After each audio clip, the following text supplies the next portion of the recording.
सातवें चरण का मतदान चल रहा है और यह शाम 6 बजे तक चलेगा और तय हो जाएगा कि सरकार बना कौन रहा है, देश में किसकी सरकार बनेगी। वर्तमान में तो भारतीय जनता पार्टी और एनडीए की सरकार है, लेकिन अब 4 जून के बाद क्या होगा ये आज फाइनल तय हो जाएगा। चूंकि आज शाम को ही आप एग्जिट पोल देखिएगा आईबीसी 24 पर। फिलहाल 8 राज्यों के 57 लोकसभा सीटों पर मतदान जारी है। 904 उम्मीदवारों की किस्मत इसमें कैद है, बल्कि कैद होगी 6 बजे।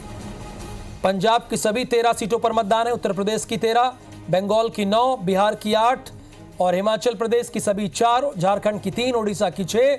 अगर इन्हें जोड़ लीजिएगा, काउंट कीजिएगा तो ये हो जाएगी कुल मिलाकर 57 सीट।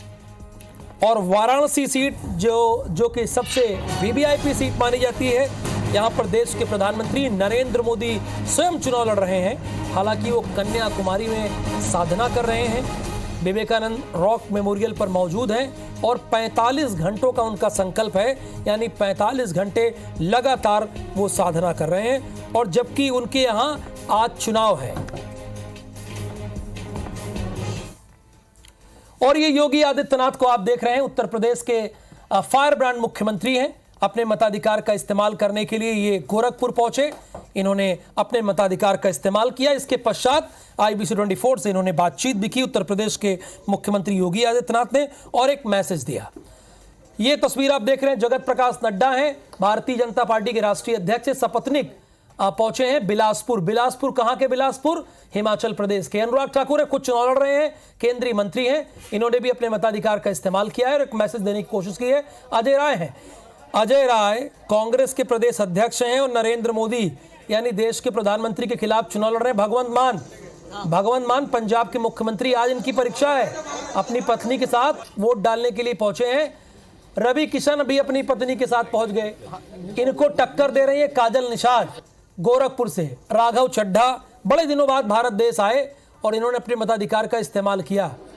और ये कंगना रनौत है, मंडी से चुनाव लड़ रही हैं, इन्होंने भी अपना मत दिया है और पहला मार्क विजय का दिखाया है, उसके बाद बताया वोट। और ये चरणजीत सिंह चन्नी है, पूर्व मुख्यमंत्री हैं। हरभजन सिंह है, राज्यसभा के सांसद हैं और पूर्व क्रिकेटर भी आप इन्हें कह सकते हैं, क्रिकेटर है ही है, वर्ल्ड कप विजेता भी रहे हैं। लालू प्रसाद यादव हैं, ये सुप्रीमो हैं आरजेडी के।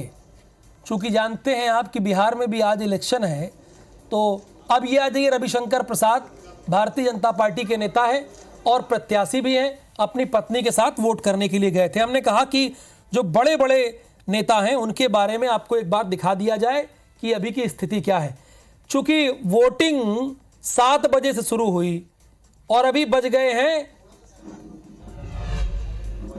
11:28। फिलहाल ये 6 तस्वीर हमने कहा कि एक साथ इनको व्यवस्थित कर दिया जाए। जगत प्रकाश नड्डा भारतीय जनता पार्टी के राष्ट्रीय अध्यक्ष, नीचे आ जाइएगा सीएम पंजाब के भगवंत मान, फिर आ जाइएगा अनुराग ठाकुर, फिर चरणजीत सिंह चन्नी और फिर योगी आदित्यनाथ और फिर राघव चड्ढा का भी इसमें नाम ऐड कर दीजिए, जोड़ दीजिए। और इन्हें हमने दिया है, नाम दिया है कैप्शन, दिग्गजों का मतदान। अब भाई जहां जगत प्रकाश नड्डा होंगे, भगवंत मान होंगे, चरणजीत सिंह चन्नी होंगे, अनुराग ठाकुर होंगे, योगी आदित्यनाथ होंगे, दिग्गज तो ही हैं।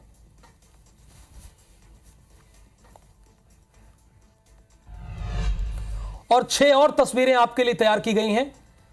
लालू प्रसाद यादव ये आरजेडी के सुप्रीमो हैं, बीजेपी नेता रविशंकर प्रसाद हैं, अनुप्रिया पटेल हैं। अच्छा, अनुप्रिया पटेल के लोकसभा में चुनाव भी हो रहा है, मिर्जापुर से चुनाव लड़ रही हैं। और इधर अजय राय, अफजाल अंसारी और राज्यसभा के सांसद हरभजन सिंह, पूर्व क्रिकेटर लिखा है, इनकी पहचान पूर्व क्रिकेटर से ही है, लेकिन आप इन्हें राज्यसभा का सांसद भी कह सकते हैं, सांसद से भी संबोधित कर सकते हैं। तो बहरहाल उत्तर प्रदेश की 13 सीटों पर समीकरण क्या है, किन मुद्दों पर यहां चुनाव हो रहा है, माहौल क्या है, यही जानने की कोशिश हम करेंगे। अगले आधे घंटे में हमारे संवाददाता जुड़ेंगे।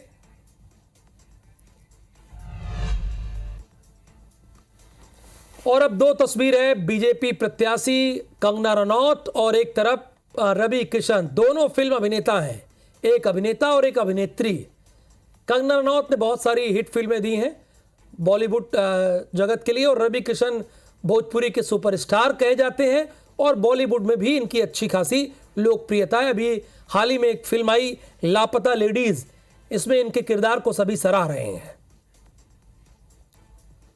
तो दिग्गजों के बजाय ये कहिएगा कि कलाकारों ने अपने मताधिकार का इस्तेमाल किया, और दोनों नेता हैं, एक सांसद है चुनाव लड़ रहे हैं और एक इस बार अभिनेत्री हैं चुनाव लड़ रही हैं। दोनों नेता भी हैं और अभिनेता भी हैं, अभिनेत्री भी हैं, इसमें कोई दो राय नहीं है।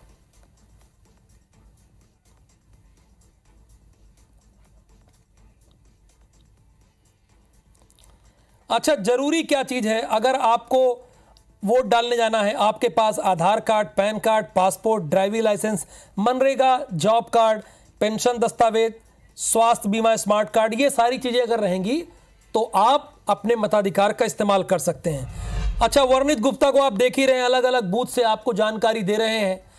हमारे स्टेट हेड हैं, पहुंचे हुए हैं रायबरेली के बाद वाराणसी, इसलिए पहुंचे हैं कि देश के प्रधानमंत्री नरेंद्र मोदी की लोकसभा सीट है।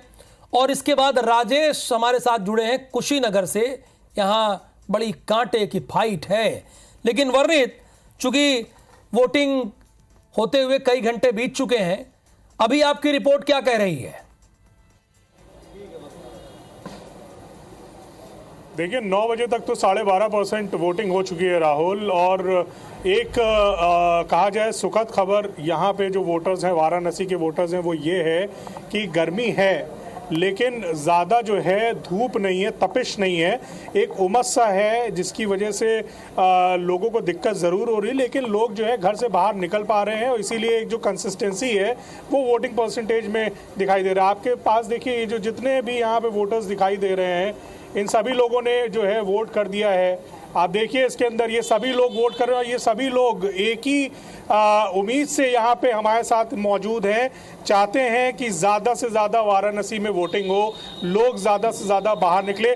अब झटपट, क्योंकि हमारे बोलने से ज़्यादा ज़रूरी ये रहेगा कि लोगों से बात की जाए, उनके भी रिएक्शन ले लेते हैं, क्योंकि आज इन्हीं का दिन है, इनको पहले बोलने देते हैं और इनसे पूछते हैं क्या मुद्दे हैं आपके।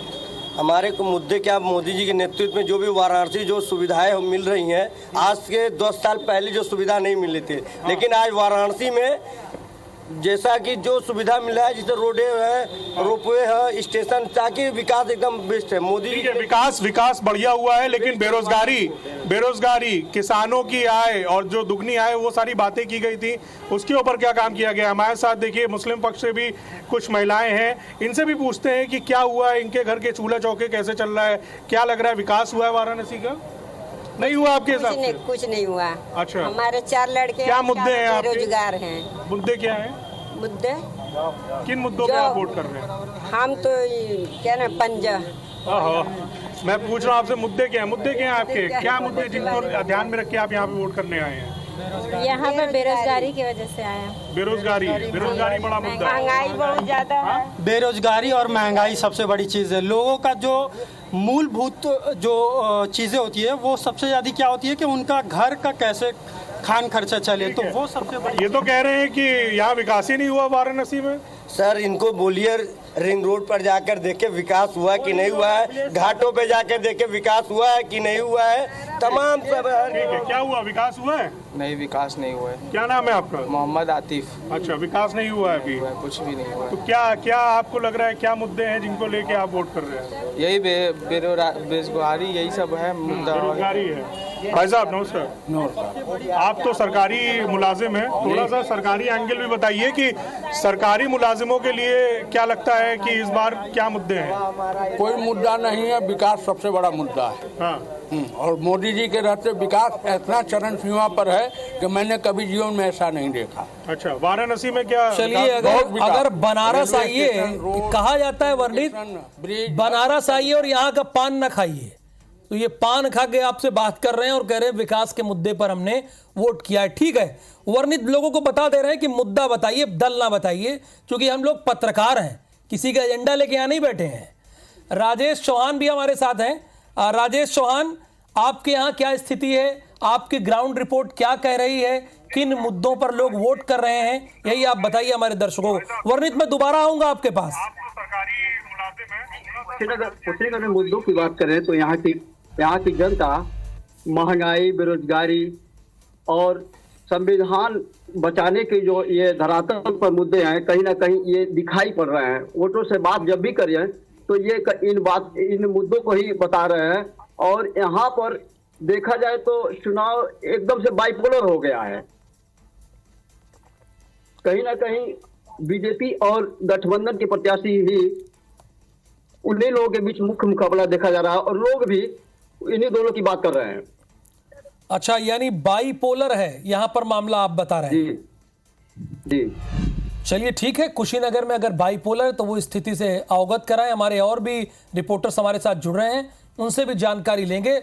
फिलहाल वर्णित ने तो हमें जानकारी दी वाराणसी की और राजेश चौहान ने कुशीनगर की जानकारी दी है।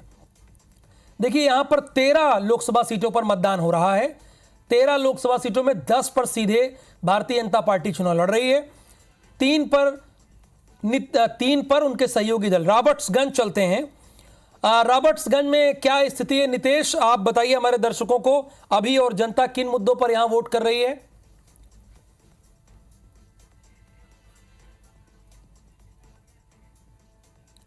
चलिए, फिलहाल नितेश संपर्क नहीं हो रहा। अमित सिंह के पास चलते हैं। अमित सिंह, यहां मुख्य मुकाबला जो है भारतीय जनता पार्टी और समाजवादी पार्टी के बीच है, लेकिन अभी की आपकी ग्राउंड रिपोर्ट क्या कह रही है? देखिए, बता दें सुबह से 7 बजे से मतदान शुरू हो गया है और जनता धीरे धीरे अपना वोट दे रही है। लेकिन गर्मी भी उसी तरह जिस तरह तेज है, उस तरह से जिस तरह से राजनीति की सरगर्मियां तेज है, उस तरह से लोगों का उत्साह भी उसी तरह तेजी से चल रहे हैं। धीरे धीरे लोग मतदान केंद्रों पे बढ़ रहे हैं और वहां पे जो मतदाता है वो कहीं ना कहीं अपने वोट को सबको जाहिर नहीं कर रहे हैं, अपने गुप्त वोट को दे रहे हैं। बिल्कुल, और जाहिर सी बात है, जानना भी नहीं है अमित, हमें जानना भी नहीं कि किस दल को दे रहे हैं। लेकिन जैसे वर्णित ने बात किया ना, लोगों से बातचीत की, उनसे पूछा, हमें जानना ही कि कौन से मुद्दे पे जनता इस बार उस क्षेत्र में वोट कर रही है, उस लोकसभा क्षेत्र में। जैसे महंगाई, बेरोजगारी, विकास, ये सब जानना है हमें। किस दल को दे रही है जनता का व्यक्तिगत विषय है, वो ना बताएं तो बेहतर होगा। तो वर्णित, आप लगातार बात कर रहे हैं, तो कुछ लोग ये बता रहे हैं कि विकास के मुद्दे पर, तो कुछ लोग बेरोजगारी को कह रहे हैं कि हम बेरोजगारी के आधार पर भी वोटिंग वहां पे कह रहे हैं। और अभी 3 चुनाव से लगातार ये भारतीय जनता पार्टी की सीट रही है। मुरली मनोहर जोशी से लेकर 2 बार प्रधानमंत्री नरेंद्र मोदी, लेकिन टक्कर यहां पे भले ना मिली हो, लेकिन जमानत जब्त नहीं हुई सेकंड नंबर पर जो रहा है। जी, निश्चित तौर पे देखिए, ये एक बड़ा फैक्टर है कि इस बार देखना होगा कि क्या किसी की ज़मानत जब्त होती है। लेकिन जो मुद्दे हैं लोगों के, वो एकदम स्पष्ट हैं। और कहीं ना कहीं 2 बार से प्रधानमंत्री नरेंद्र मोदी जब से यहाँ चुनाव जीत के आए हैं, उसके बाद खुद यहाँ की जनता भी कहती है कि जो विकास हुआ है, जो रोडों का चौड़ीकरण हुआ है, जो एक मकड़ जाल फैला रहता था केबल्स का, तारों का, वो सब जो है उसे अंडरग्राउंड किया गया, भूमिगत किया गया है।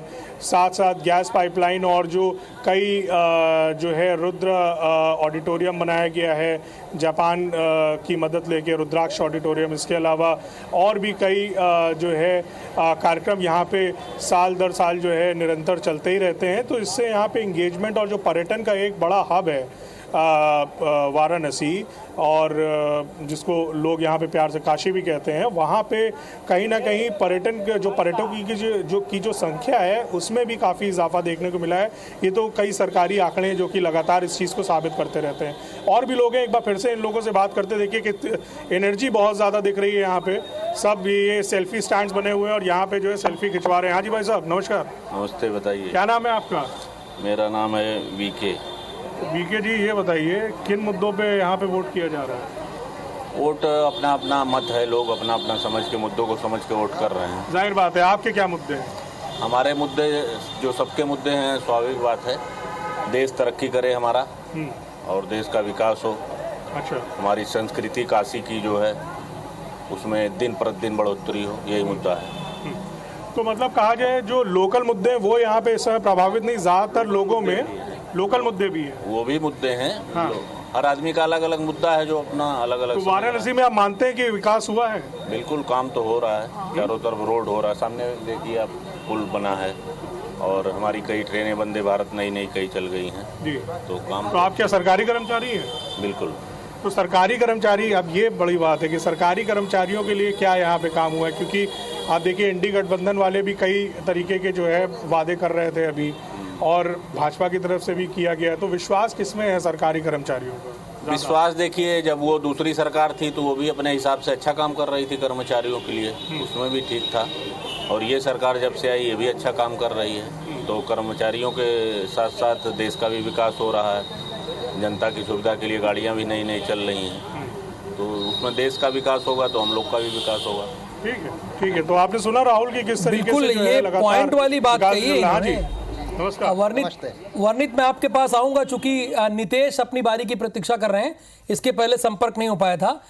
नितेश, रॉबर्ट्सगंज में स्थिति क्या है अभी? आपकी ग्राउंड रिपोर्ट क्या कह रही है? बिना दल का नाम लिए किस मुद्दों के आधार पर वहां पर चुनाव हो रहा है, और कौन से मुद्दे इस लोकसभा में रॉबर्ट्सगंज में सबसे ज्यादा चले हैं?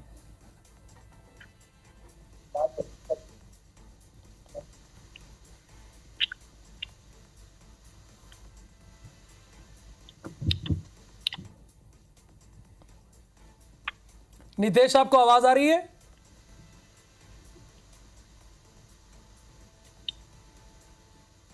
चलिए, फिलहाल राजेश आपसे जानना चाहेंगे, अगर आपको आवाज आ रही हो तो 11 बजे तक के तो आंकड़े आ गए होंगे अभी। यहाँ वोटिंग की क्या परसेंटेज है पिछली बार के मुकाबले? जी 11 बजे तक आंकड़े नहीं आए, अभी तो 9 बजे तक का आंकड़ा बस उपलब्ध हुआ है। 13.5% वोट अभी तक 9 बजे तक पड़े हैं। 13.5 अभी तक वोट पड़े हैं, और थोड़ी देर में 11 बजे का भी आ जाएगा, इस बात की जानकारी हो जाएगी। और आपने देखा कि वाराणसी में एक तरफ विकास के मुद्दों की लोग बात कर रहे हैं, तो दूसरी तरफ ये भी कह रहे हैं महंगाई और बेरोजगारी की बात भी कर रहे हैं। अमित सिंह भी हमारे साथ लगातार जुड़े हैं। अमित, आपने इसके पहले भी आपसे बात हुई, लेकिन अब थोड़ा विस्तार से हम जानना ही चाहते हैं। आप हमारे दर्शकों को बताइए कि आप जहां पर मौजूद हैं वहां पे सबसे ज्यादा जनता के बीच कौन से मुद्दे लोकप्रिय रहे हैं, पक्ष की तरफ से भी और विपक्ष की तरफ से भी? जी, आपको बता दें कि सबसे ज्यादा विकास के मुद्दा है, और बेरोजगारी है, और स्वास्थ्य के मुद्दे हैं। बलिया में देखा जाए तो हॉस्पिटल की सबसे बड़ी विडंबना है कि यहाँ पे कोई भी पेशेंट जाता है वहां से रेफर हो जाते हैं बाहर के लिए। यहाँ पे कोई बड़ा मेडिकल कॉलेज या तमाम तरह के कोई ऐसे स्वास्थ्य की सेवाएं नहीं है कि जिससे कि उनको बचाया जा सके, कहीं क्रिटिकल कोई पेशेंट आते हैं तो इसके लिए उनको बनारस के लिए रेफर कर दिया जाता है। इस वजह से लोगों को मन में ये है कि यहाँ पे ज्यादातर मेडिकल कॉलेज की यहाँ आवश्यकता है, और मेडिकल कॉलेज की वजह से मेडिकल कॉलेज अगर रहेगा तो यहाँ पे लोगों को सहूलियत मिलेगी। बिल्कुल, देखिए बलिया में ये चंद्रशेखर की धरती है, बागी की बलिया है, लेकिन यहाँ पर एक अदद मेडिकल कॉलेज के लिए लोग संघर्ष कर रहे हैं। ये भी एक मुद्दा है, हमारे संवाददाता ने इस बात की जानकारी दी है। तो देखिए, यहाँ पर चुनाव कुल 13 लोकसभा सीट में हो रहा है। बारी बारी से आपको लेकर चलते हैं। वर्णित लगातार हमारे साथ है। वर्णित, कुछ आप हमारे दर्शकों को दिखा रहे हैं, जरा बताइए विस्तार से आप। जी हाँ राहुल, जिस चीज़ का हमें इंतज़ार था 11 बजे तक के आंकड़े जो हैं वो आ चुके हैं। मैंने कहा कि हमारे जो दर्शक हैं उनसे ये आंकड़े जो है साझा करने बहुत ज़रूरी हैं। 11 बजे के आंकड़ों में जो हमारे पास जानकारी है, जो 13 लोकसभा सीट उत्तर प्रदेश की हैं उसमें एवरेज जो वोटिंग हुई है वो 28.02% जो है वोटिंग हुई है, जिसमें महाराजगंज में 29.66% हुई है, गोरखपुर में 26.64% है, आपकी वाराणसी में 26.13% है। तो लगभग एक एवरेज जो है वो 27 से 28% के बीच में जो है वो जो है दिखाई दे रहा है। सबसे ज़्यादा जो अभी तक वोटिंग हुई है वो मिर्ज़ापुर में हुई है, करीब 29.54% जो है वोटिंग इस वक्त मिर्ज़ापुर में हो चुकी है। ये अभी के लेटेस्ट आंकड़े हैं। जी अब बिल्कुल, यानी ठीक है अभी तक के जो आंकड़े हैं, लेकिन 2019 के मुकाबले बहुत बेहतर नहीं है। आंकड़े तो वर्णित ने बता दिए, लेकिन वर्णित आप देखिए पहले फेज से लेकर आप हर फेज में देखिए तो वोटिंग परसेंटेज का गिरना कहीं ना कहीं चिंता का विषय है। गर्मी तो हर बार रहती है, इसी मौसम में चुनाव होता है। नहीं देखिए राहुल, गर्मी हर बार रहती है, लेकिन हर बार कई तरीके के प्रयास किए जाते हैं। मैं आपको दिखाना चाहूँगा किस तरीके से इस बार भी जो है गर्मी के मद्देनज़र यहाँ पे प्रयास किए गए। देखिए पानी के जो पाउच हैं वो सब यहाँ रखे गए, लेकिन फिर भी मिर्ज़ापुर में क्या हुआ राहुल, जो सुरक्षाकर्मी हैं जो लगातार जो है यहाँ पे पोलिंग बूथ्स पे मौजूद रहते हैं, उनके हताहत होने की खबर आई है। इसमें कई जो गवर्नमेंट एम्प्लॉयज़ हैं जो कि लगे हुए थे, जिनको गर्मी के हीट स्ट्रोक लगे हैं और इससे जान भी गंवानी पड़ी है। और ये बड़ी ही दुखद घटना जो है सामने आई है। अभी एक बार पता चला है कि बलिया में एक व्यक्ति की मृत्यु हुई है, ऐसी जानकारी आ रही है। उसको भी हीट स्ट्रोक हुआ और उसके बाद उसकी बुजुर्ग की जो है मृत्यु हो गई। तो कहीं ना कहीं गर्मी एक बड़ा फैक्टर ज़रूर है और इससे निपटने के लिए लगातार जो है सरकार के द्वारा भी, इलेक्शन कमीशन के द्वारा भी कई इंतज़ाम किए गए हैं। लेकिन फिलहाल ये इंतज़ाम जो है गर्मी को देखते हुए थोड़े से नाकाफ़ी दिखते हैं। लेकिन यहाँ पे जिस तरीके से आज मौसम बना हुआ है, मैं धूप नहीं देख रहा हूँ, लेकिन फिर भी ओवरऑल देखा जाए तो लोग इसका ज़रूर फ़ायदा उठा रहे हैं और बढ़ चढ़ के जो है बाहर निकल रहे हैं और अपना मतदान। फिलहाल देखिए कम से कम चुनाव आयोग को ये ध्यान देना चाहिए। हमारे स्टेट हेड भी इस बात की जानकारी दे रहे हैं, ग्राउंड पर हमारे रिपोर्टर भी बता रहे हैं कि जो इंतज़ाम किए हैं वो नाकाफ़ी हैं। गर्मी बहुत पड़ रही है। उमाकांत त्रिपाठी, घोसी की सीट बड़ी हॉट सीट बनी हुई है, चूँकि यहाँ पर ओम प्रकाश राजभर के सुपुत्र चुनाव लड़ रहे हैं। माहौल क्या है वहां पर? हम आपको बता दें कि जिस तरह से घोसी लोकसभा का चुनाव त्रिकोणी देखने को मिल सकता है, क्योंकि यहाँ से बालकृष्ण चौहान बसपा के प्रत्याशी हैं, तो इस सपा के प्रत्याशी राजीव राय तथा एनडीए गठबंधन के प्रत्याशी ओम प्रकाश राजभर के बेटे अरविंद राजभर चुनाव लड़ रहे हैं। और जो मतदाता है जो अपने मतों का प्रयोग करने के लिए बूथों पर जा रहे हैं, वो मत दे रहे हैं। लेकिन कहीं ना कहीं बात यह भी आ रही है कि बदलाव की भी बात सुनने में मिल रही है। हम यहाँ पे कई लोगों से बात भी किया तो उन्होंने कहा कि मैं विकास को लेकर के मतदान कर रहा हूँ, तो कुछ कहा कि मैं बदलाव को लेकर के चुनाव कर रहा हूँ। लेकिन इतनी जो तेज धूप हो रही है, तेज धूप के कारण वोट परसेंटेज में कुछ कमी देखने को मिल सकती है, क्योंकि चुनाव आयोग के द्वारा जो व्यवस्था करनी चाहिए थी, लेकिन वो व्यवस्था नजर नहीं आ रही है। बहुत शुक्रिया आप सभी का पूरी इन्फॉर्मेशन के लिए। आपने उत्तर प्रदेश की अलग अलग लोकसभा सीटों के बारे में जानकारी दी। फिलहाल आगे उत्तर प्रदेश और उत्तराखंड की हर खबर को जानने के लिए IBC 24 UP UK को सब्सक्राइब करें और नोटिफिकेशन बेल दबाना ना भूलें।